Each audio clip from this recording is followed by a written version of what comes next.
Mr. Lee, what city are you in? Wuxi. What is the price of housing in Wuxi? The average price in Wuxi? Has it gone down?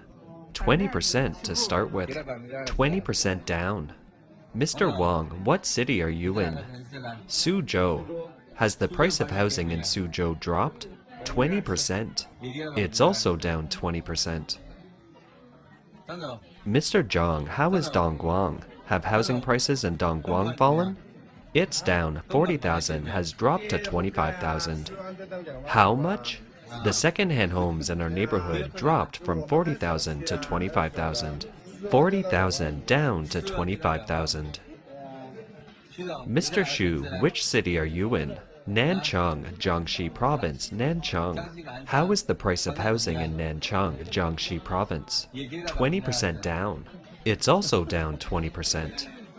Mr. Yu, Chongqing. Have housing prices in Chongqing dropped? It's gone down, it's gone down. How much? More than 20%. More than 20%, alas. Mr. Yang, which city are you in? Hefei, almost 30% down. Has the price in Hefei fallen? Almost 30%. Wow, that's pretty dramatic. Mr. Tsai, we are basically 25% or so over there in Nanjing. A 25% drop in price. Ms. Su? Guangzhou, Have Guangzhou's real estate prices dropped yet? 10% also. About 10%. Mr. Ding? I'm from Nantong. It's almost 25 to 30% down. The entire country is declining. This video shows an internal meeting of real estate agents from all over China. They talked about the plummeting prices in their cities, ranging from 20 to 30%. It's a sign of a rapidly declining economy in China. A World Bank economic briefing on China released in June 2022 concluded that by the end of 2021, China's upstream and downstream real estate sectors accounted for about 30% of China's GDP. Many investors have high expectations for China's economic recovery in the post-epidemic era. They even hope that China's recovery will boost the global economy. U.S. investors, for example, are concerned about the state of the Chinese economy because China is a major market for many U.S. companies and a key growth driver for the most sought-after industries. What many people don't understand is that with the lifting of the COVID-19 restrictions, the Red Nation's economy has been slow to pick up, with no hope in sight. Why is this? Let's explore this in this video. The year 2023 is a particularly difficult year to work in Shanghai. People used to think that it would be easy to work in Shanghai. Now, let's see how many stores have closed down on the street. For example, we see a tobacco shop here that closed down and a restaurant here that closed down. The bakery next to it, it's closed. Even the popular noodle shop is out of business. And let's see, there are a few restaurants and convenience stores here, an advertising company and a gym further away. If we look in another direction, there aren't many stores open. In the past, people could make some money working and running a business in Shanghai, but now they lose money, and that's what we see now. Liao Yuan-chun, president of the Shanghai University of Finance and Economics, presented a report on China's macroeconomic analysis and forecast for mid-2023 at the China Macroeconomic Forum in June 2023. He warned that the problem of youth unemployment in China could last for 10 years, with increasing intensity in the short term. If not handled correctly, it would lead to other social problems outside the economic sphere or even become a trigger for political turmoil. According to government figures, the youth unemployment rate in China soared to 20.8% in May, and the unemployment rate of college graduates is significantly higher than that of the general youths, resulting in the emergence of new terms and phenomena such as involution, lying flat, runology, and new minerals in society. This year, the number of college graduates has exceeded 11 million, and the problem of youth unemployment will become even more aggravated in the third quarter of 2023. The unemployment rate, especially that of young people, may lead to permanent unemployment if they are unable to find a job within about 6 months or a year, as there will be subsequent waves of people looking for jobs. So, the unemployment issue has always been a very important key factor to the ability of a country to stabilize its political and economic scene. Mr. Liu Yuan Chun said in his report that the problem of youth unemployment in China is not just cyclical, but systematic and propensity-oriented. The solution to youth unemployment relies mainly on the creation of new jobs, which relies on the creation of new market players, and to create new market players, it's necessary to rely on productive investment, especially investment in the private sector.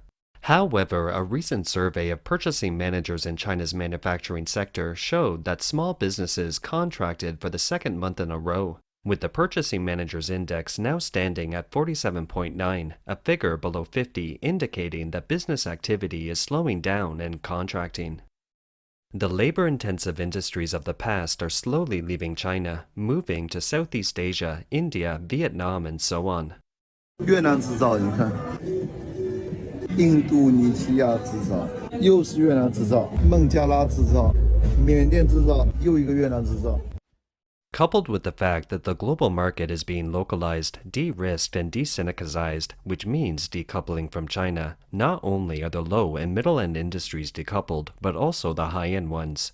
Under such circumstances, insufficient investment in China in the future is expected, while the current market is shrinking. Hence, this president of a financial and economics university said in the report that the pain and difficulty of China's economic recovery is centered on the 20%. First, the youth unemployment rate exceeded 20%. Second, the total profit of industrial enterprises decreased by 20% annually.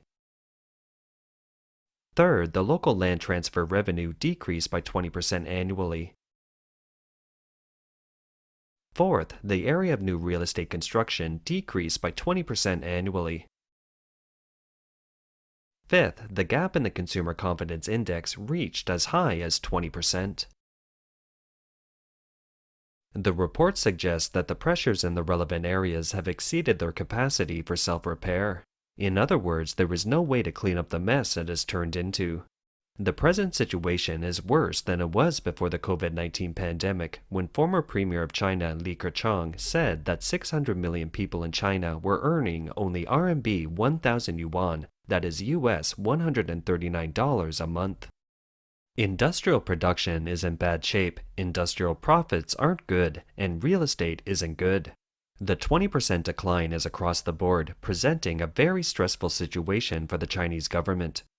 China's economy is at a point where it really can't go on without making changes, but under the regime of the CCP, it's going to be a deadlock of entrapment. Perhaps, in the eyes of the CCP, the fact that the country had a booming economy for more than 3 decades is strong evidence of the legitimacy of the Red Party. But, as a widely circulated saying on the Chinese web puts it, when the tide goes out, only then will you know who is swimming naked. In China's post-epidemic era, the world is suddenly seeing the huge bombshell that the CCP has planted in China's economy over the past 3 decades. Behind China's economic woes are factors that the CCP can't change, no matter what policy it implements. One is the sharp decline in population and the disappearance of the demographic dividend. The second is the mismatch between the training of talents and the market demand. And the third is the low confidence in consumption and investment. First, the Chinese government admits that its population had negative growth in 2022 for the first time in 60 years. We want to point out that the figures quoted in this video are all from the Chinese government, and they are usually retouched and spruced up by the CCP, which means the real situation ought to be much worse. Despite the overall implementation of a two-child policy in 2013 and the abolition of the one-child policy in 2015, China has failed to improve its dropping birth rate. Newborns have declined by more than 60% from 1988 to 9.56 million in 2022, a trend that has become unstoppable. Data from the Ministry of Civil Affairs of China shows that the number of marriages in 2022 was 6,833,000 pairs, while the number of marriages in 2021 was 7,643,000 pairs. The number of marriages in China has been declining for 9 consecutive years since 2013. Chinese people refusing to get married and have children is becoming a serious problem that the CCP must face in the future. It's a difficult problem that the government can't solve. The decline in the number of marriages has led to a sudden drop in the number of births, and the drop in the birth number has led to a drop in the number of people of working age.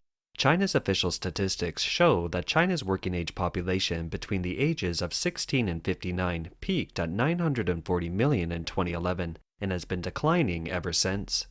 By 2022, China's working age population was 875 million, a drop of more than 65 million in 10 years. And this figure will continue to decline at an accelerated pace because the current working age population was born from 1961 to 2004, and the birth rate in this interval and thereafter drops at a faster rate. This means that China's working population has reached a point of no return since declining from 2011 onwards. It will continue to decline for at least another 20 years. Even if China's childbearing population decides, at the behest of the Communist Party, to have more children, 3, 4, or even 7 or 8 per couple, the effects will not be felt until 20 to 30 years from now. During these 20 to 30 years, no matter what measures the Chinese government might take, nothing can be done to solve the problem of the rapid decline of China's population, especially the working age population. This is what's often referred to as the disappearance of China's demographic dividend. In the long run, this serves as the main reason for the economic slowdown. Fewer people in the labor force means an increase in labor costs and a decrease in total production. It'll also reduce the spending power, thus leading to the market shrink and a lack of domestic demand in the overall economy. Secondly, there is a mismatch between the training of talents and market demand. The cardboard sign of this female student reads, "Begging for food, she is an undergraduate at Wuhan University, one of the top 39 best universities in China, studying philosophy, including Marxism." An article in the Wall Street Journal on May 24th, titled, "The Generation of College-Educated Young People is Struggling to Find Work in China's Economy," explains the complex reasons why the unemployment rate for 16 to 24-year-olds has reached 20% in China. The key point is that it's not because there aren't enough jobs in China. Rather, it's because there is a significant gap between the available jobs and the education and skills of those entering the workforce. The article highlights the fact that China's manufacturing sector is experiencing a severe labor shortage. 80% of China's manufacturing enterprises report that they have a 10% to 30% labor shortfall, and China's Ministry of Education predicts that by 2025, China's manufacturing sector will have a labor shortfall of 30 million. There is a similar shortage of talent in the high-tech sector. A report by the Semiconductor Division shows that there are 200,000 vacancies this year for which no recruits can be found. The number of vacancies in the field of artificial intelligence is even bigger, amounting to about 5 million. Even though China has more graduates in STEM fields than any other country, almost twice as many as the US, it isn't producing truly useful talent. China's higher education has expanded tenfold in 20 years, but there is a huge demand not for advanced degrees, but for vocational technicians to operate complex equipment or run automated systems. That's why 95% of vocational school students find jobs right after graduation, contrary to those with the best education. Even some high-tech companies have hired a small percentage of graduates with the right technical skills. They still complain that most of the applicants lack the specific skills or hands-on experience required by the industry. It turns out that Chinese diplomas don't necessarily translate into the skills sought by the high-tech sector or smart manufacturing companies. The standardized test-ready skills and identical resumes of the Chinese education system can hardly meet the market economy's demand for real-world experience, flexible thinking, and personal passion. But reforming China's education system isn't a simple issue.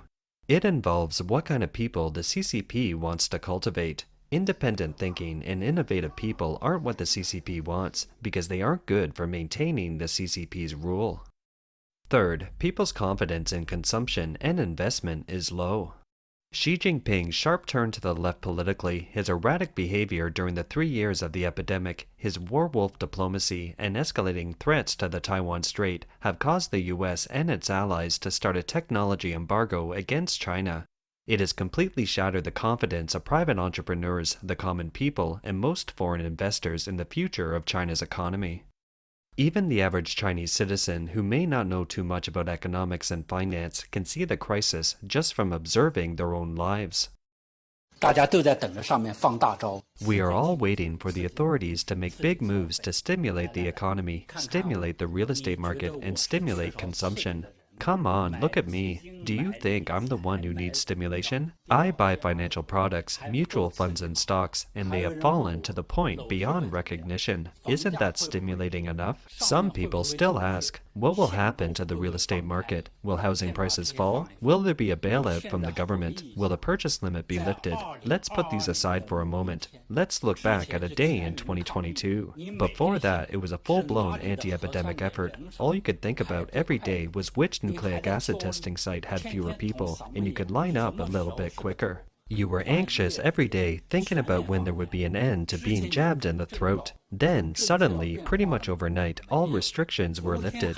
Were there any signs that the policy was about to change? Nope. Yesterday it was a deadly virus, but today it's only a common cold.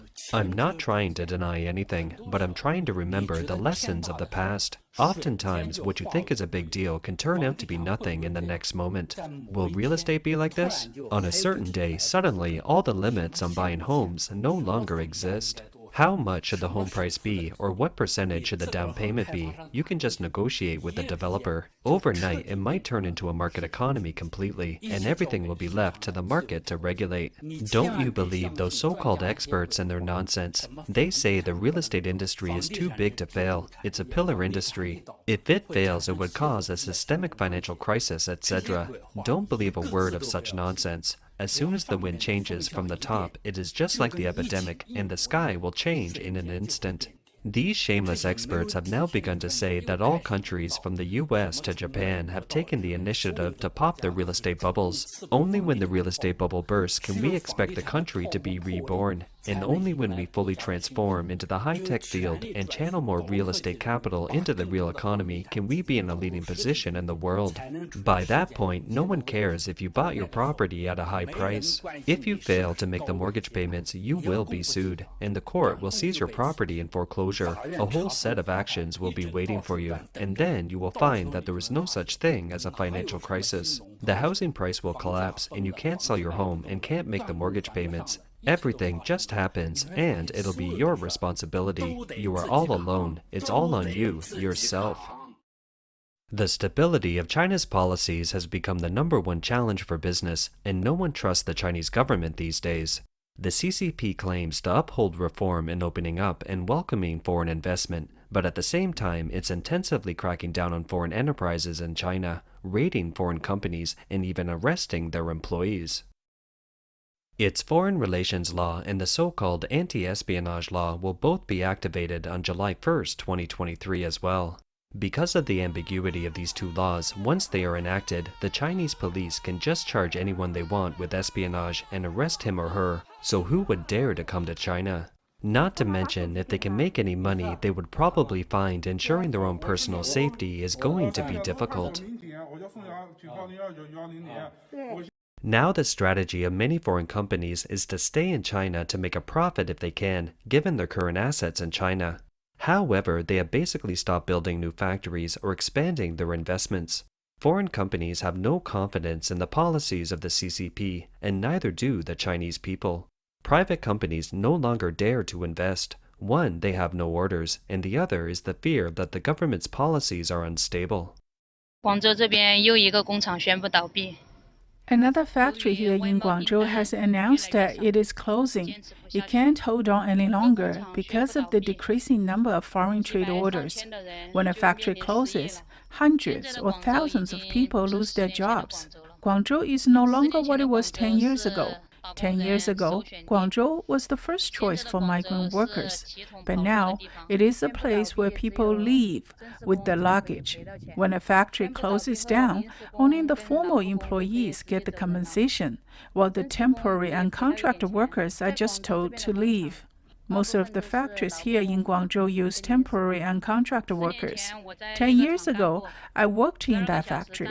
It was 12 hours a shift, with 2 shifts daily. I could only sit on a stool for a break when I was eating. When I went to work, I wore a full bodysuit with only 2 eyes visible. Anyone who has worked on an assembly line knows that there is no chance for you to catch a breath, but the wages were extremely low. Now, workers born in the 1970s and 1980s were basically phased out. A few years ago, it was people choosing factories, but now it's factories choosing people. Overall, China's economy can be summed up by these factors. 1. The loss of the population base needed for developing economies of scale. 2. The shrinking of the market. 3. The weakening of productivity. 4. The mismatch between talent cultivation and market demand. 5. The labor shortage. And 6. Paradoxically, the unemployment crisis. Both domestic and foreign enterprises have lost confidence in the stability of the CCP's policies and thus refrain from making investments and spending. They also suffer from the embargo on Western high technology and are unable to upgrade their industries. The simultaneous happenings of these events have created a fatal combination that has blocked virtually all paths for China's economy to recover in the short to medium term. The CCP can't solve this by adjusting certain policies. It's an inevitable outcome of the accumulation of past problems over a long period. It's the CCP's innate genes that have led to the now inevitable and doomed results. This is the fate of China's economy.